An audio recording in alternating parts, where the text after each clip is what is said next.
అప్పుడా కాకి ఇలా చెబుతుంది, నా జీవితం నాకు అస్సలు నచ్చట్లేదు. దేవుడు నన్ను చాలా నల్లగా చేశాడు. అప్పుడా సన్యాసి, అయితే నీకేమి కావాలి అని అడుగుతాడు. అప్పుడా కాకి చెబుతుంది, నేను నాలా కాకుండా వేరే పక్షిలాగా మారిపోవాలి.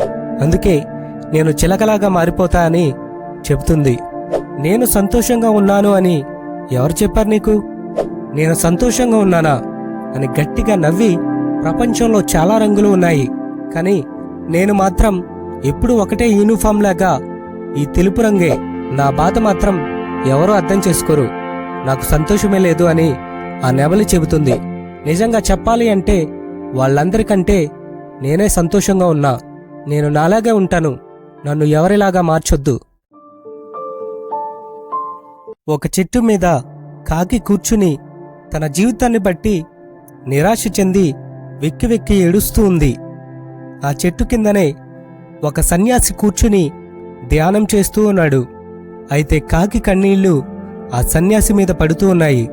ఆ సన్యాసి గమనించి ఏమిటి అని పైకి చూసేసరికి ఆ కాకి ఏడుస్తుందని అర్థమయ్యి, కాకి, ఏమైంది నీకు? ఎందుకు ఏడుస్తున్నావని అడుగుతాడు. అప్పుడా కాకి ఇలా చెబుతుంది, నా జీవితం నాకు అస్సలు నచ్చట్లేదు. దేవుడు నన్ను చాలా నల్లగా చేశాడు. పోని కోయిలలాగా నా గొంతైనా మధురముగా చేశాడు అంటే అదీ లేదు. ఎవరు నన్ను దగ్గరికి రానివ్వరు. కనీసం ఎంగిలి విస్తరాకుల మీద కూడా వాలడానికి కూడా ఇష్టపడరు. అన్ని పక్షుల జీవితాలు చాలా బాగున్నాయి, కానీ నా జీవితమే అసలు బాగోలేదు. నాకు సంతోషమే లేదు అని చెబుతూ ఏడుస్తూ ఉంది. అప్పుడా సన్యాసి, అయితే నీకేమి కావాలి అని అడుగుతాడు. అప్పుడా కాకి చెబుతుంది, నేను నాలా కాకుండా వేరే పక్షిలాగా మారిపోవాలి అని అంటుంది. సరే, అయితే నేను దేవుణ్ణి వేడుకుని నీవు కోరుకున్న పక్షిలాగా నిన్ను మార్చేయమని అడుగుతాను. నువ్వింకా బాధపడకు అని చెబుతాడు.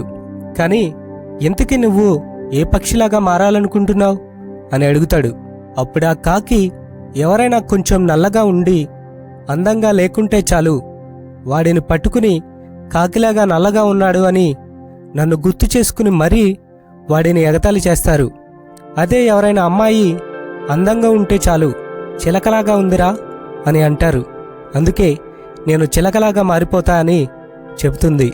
అప్పుడు ఆ సన్యాసి, సరే చిలకలాగానే కాదు, నీకు నచ్చిన పక్షిలాగా మారిపోదువు, కానీ ముందుగా ఆ పక్షి సంతోషంగా ఉందో లేదో కనుక్కునిరా అని చెబుతాడు. సరే అని మొదటిగా ఒక చిలక దగ్గరకు ఈ కాకి వెళుతుంది. వెళ్ళి తనకు జరిగిందంతా చెబుతుంది. నా జీవితం నాకసలు సంతోషంగా లేదు.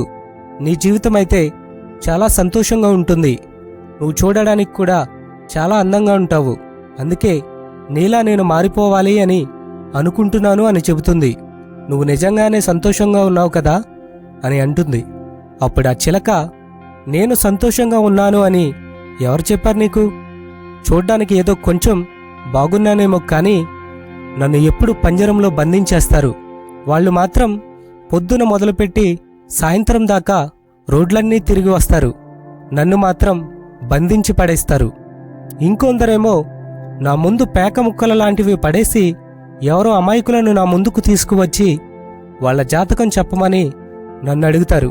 నా జాతకం నాకు తెలిస్తే ఆ జాతకాలు చెప్పేవాడికే దొరకకుండా ఉండేదాన్ని కదా. నాకేం తెలుసు? జనాలు మాత్రం అవే నమ్ముతారు. ఇలాంటి బాధల మధ్య నేనెక్కడ సంతోషంగా ఉంటాను అని చెబుతుంది.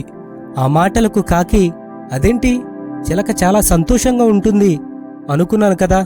అయితే ఈసారి హంస దగ్గరికి వెళ్ళి తాను ఎంత సంతోషంగా ఉందో కనుక్కుందామని వెళ్ళి జరిగిన విషయాలన్నీ చెప్పి, నువ్వు నిజంగా సంతోషంగా ఉన్నావా?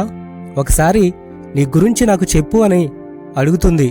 ఎందుకంటే నీలాగే నేను మారిపోవాలి అనుకుంటున్నాను. ఆ మాటలకు హంస, నేను సంతోషంగా ఉన్నానా అని గట్టిగా నవ్వి, ప్రపంచంలో చాలా రంగులు ఉన్నాయి, కానీ నేను మాత్రం ఎప్పుడూ ఒకటే యూనిఫామ్ లాగా ఈ తెలుపు రంగే.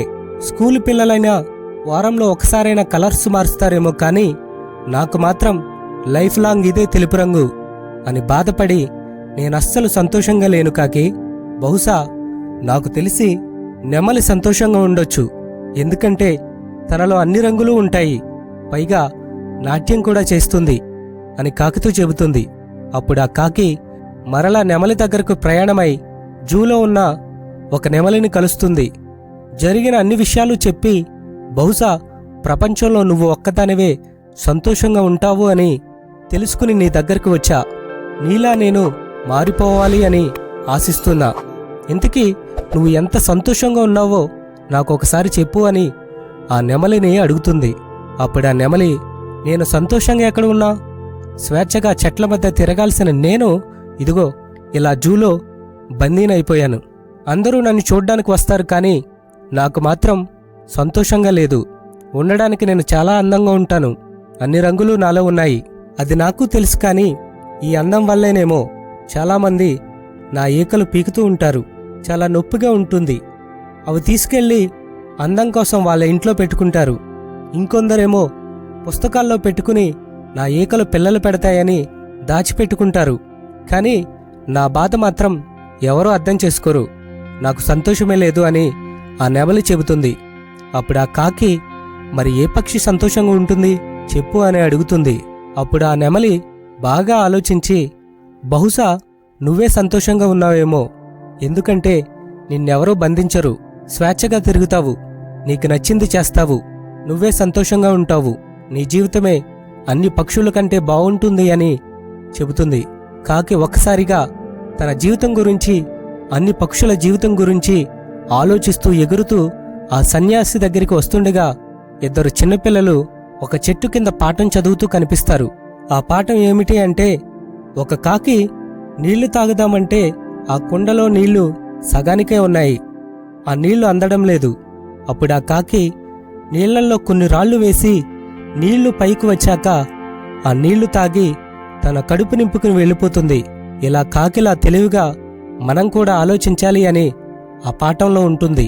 అది చూసిన ఆ కాకి, నా గురించి పాఠ్యపుస్తకాల్లో కూడా ముద్రించారా అని సంతోషపడి ఎగురుకుంటూ వచ్చి ఆ సన్యాసి ముందు వాలి తనకిలా చెబుతుంది.